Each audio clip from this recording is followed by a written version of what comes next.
How do we slow down in a world of chaos?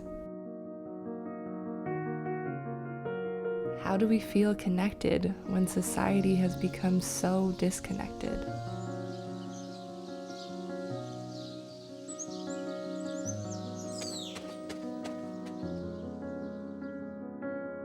When we join together with the intention of healing ourselves and others, when we speak of our journey and listen, it becomes clear that we aren't all that different from each other.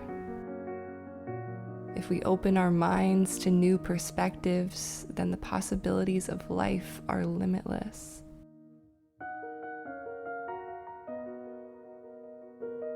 People have gathered in community, in ceremonies for thousands of years.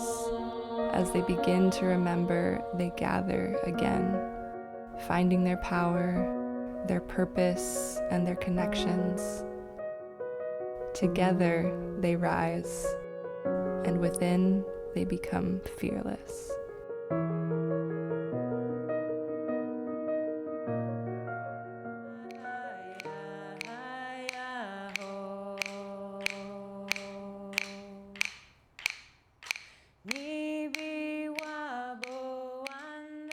When women come, they are so excited to meet like-minded females that have tapped into a deeper state of really understanding why they're on this planet.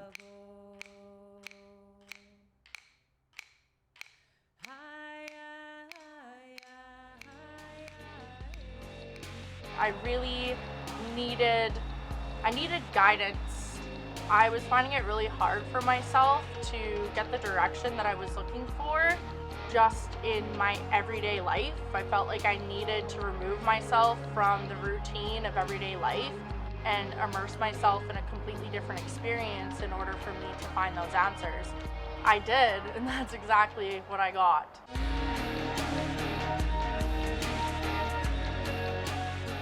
Women's circles are actually a form of group therapy.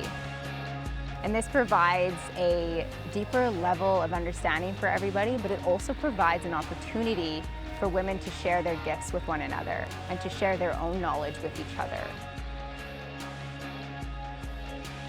We come together now, let go, hands up, spin, find a new space. My name is Miranda, and I've been teaching dance to teens and children for about 10 years now. I've always been involved with movement and creation, and that's just something that I absolutely love and continue to share with the world. It was my first time stepping into a space like that with women, and I completely let go and let the universe kind of take over in the room, and we just shared laughter and movement and joy, and it was kind of the first experience I've had teaching a dance class where it wasn't as structured as I had hoped, and I just let things flow just to see how we would move together. And kind of as soon as the movement started, we created our own space, and that was so beautiful. When we move our bodies, we're not only integrating everything we've done in that circle with the healing and the sound baths, we're integrating all of that with our movement into the body and almost programming our bodies to live in that truth.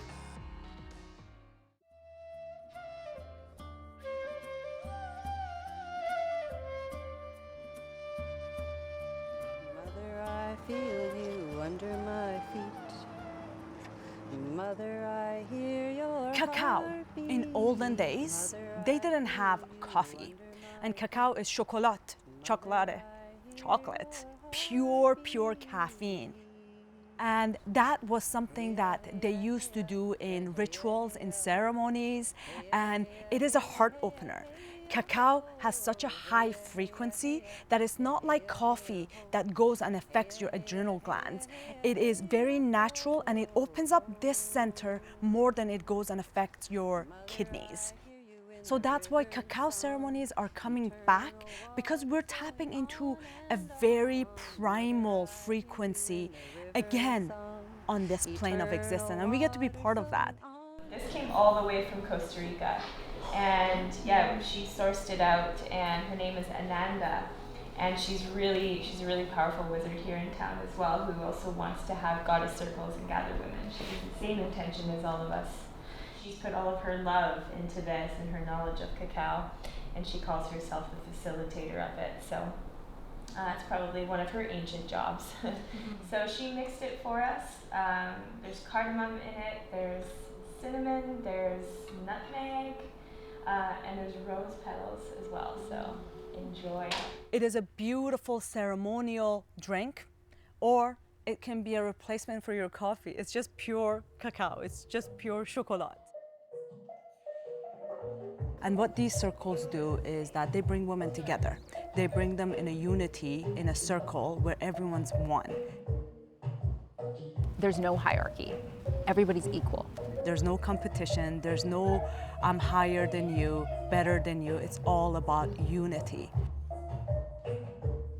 The facilitator is just holding the space. They're ensuring that the events that are taking place are running smoothly, but everybody is a part of the experience, and everybody is there to share their own experiences.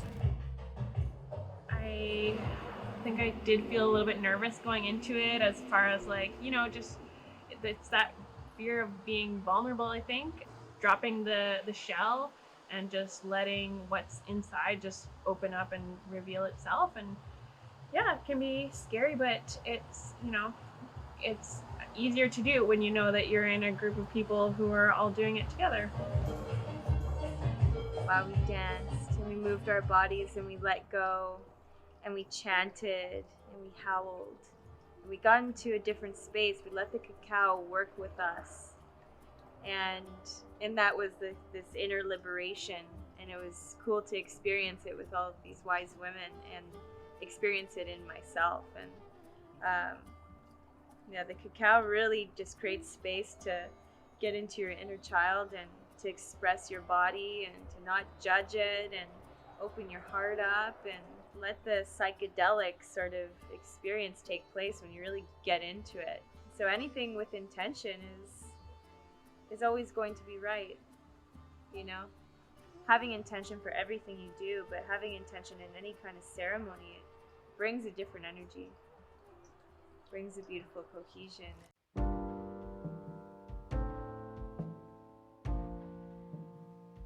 We hold on to energy oftentimes out of fear and out of doubt. And that's kind of the climax of the circle, where you completely let go, whether that be crying, laughter, even just silence.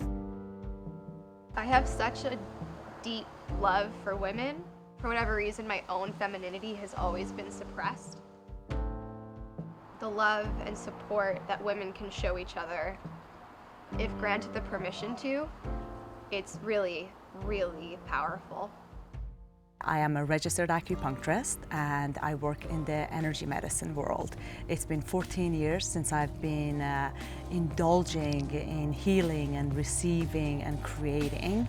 And at this moment right now, I'm practicing in Vancouver, BC and Kelowna, BC. The modality that I practice, one of them is called esoteric acupuncture. And esoteric acupuncture is one of the most powerful tools that I can say it's out there when it comes to energy medicine. I let go of everything within my mind that doesn't resonate with the truth that is within my heart that doesn't. So I tend to use different philosophies through Kabbalah tree of life, sacred geometry, the chakras and the meridians, and I start shifting little portals in each individual, allowing them to drop deeper into their heart space. I'm a somatic therapist and Reiki master and founder of Save a Community.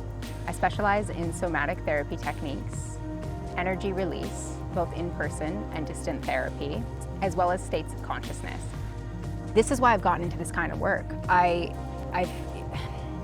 Unfortunately, I've had some experiences that have been, quite traumatic and have been, really, really tough. And there's been some really dark moments. It took going through those times to really understand who I truly am and to know that I am here to show up and create safe spaces for women to learn more about themselves, to empower themselves, to really reconnect with their true divine essence in a healthy way and heal the divine feminine.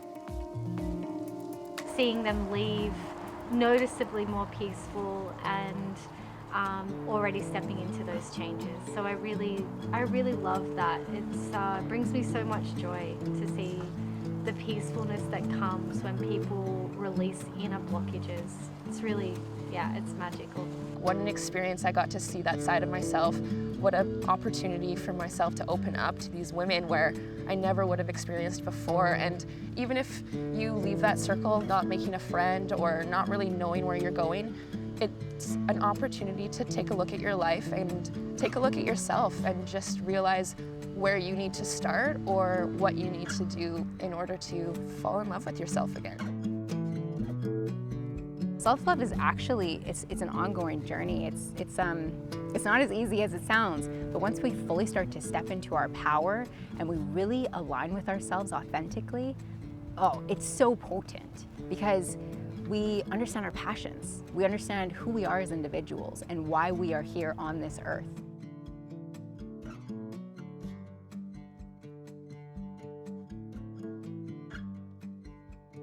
And we hope to continue creating these circles not only for women, but men and women and everybody in the collective to come together and heal and share the beauty that we have in this world together.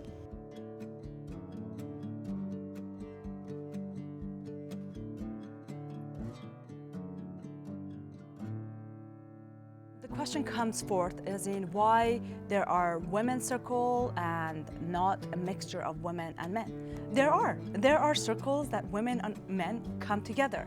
There are different types of circles. Frequency of female is the yin energy, while male frequency is the yang energy. Masculine energy and feminine energy, they work together really well.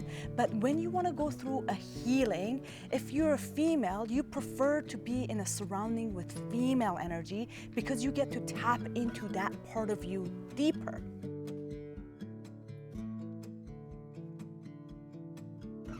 I am an intuitive business coach, and I also operate in the realm of men's works. I sit in as a men's coach from time to time. I also own a company called Black Sheep Masterminds, and in that I host retreats and workshops for Black Sheep entrepreneurs. Our retreats or our workshops are a little bit more like a ceremony. It's a sacred space where you come in and have the opportunity to really transform. It creates time and space to be different. And another big component of those retreats is the other people that you meet. There's something magical that happens when you're with a group of like-minded individuals. And I think the best way that we can do that is in circle. And circle for me is a perfect metaphor for community, where no one is ahead of each other and everyone can see each other, getting vulnerable, going into your shadow, and everyone is supported. I just want to be there for anyone that is excited to improve, is excited to do the work. And if I can't help someone, I'll point them towards an individual in our community that can. I used to be afraid of my own darkness. Years before I started my healing journey, a close friendship ended with her calling me a black hole of negativity. I was afraid that my darkness would hold me back in relationships and having a successful business, because that's what we're taught. Be the light, happy, vanilla version of yourself if you want to be accepted. But here's the thing, I wasn't a negative person. I just had unintegrated parts of myself that were unconsciously ruling me. And I'd been avoiding looking deeper because I deemed these parts bad. So I repressed them. I see this time and time again. We avoid the darkness because we associate it with negativity. But in doing so, we never become conscious and therefore continue to perpetuate the behaviors that are harming us. Darkness is not only the place of destruction, it's also the place of creation. The blackness of the womb is where life begins. This is the necessary alchemical place of transformation. You cannot experience the rebirth if you never go through the death portal. This is the journey. You must be willing to look at the repressed aspects of yourself, usually associated with fear, guilt, or shame, in order to die the shallow version of you and rise anew in the fullness of your being. Be open to the darkness. Be open to the idea that your existing beliefs are wrong. Be open to meeting yourself in a completely new way. A place where you're alive, in your creative life force energy, comfortable in your body, and fully expressed.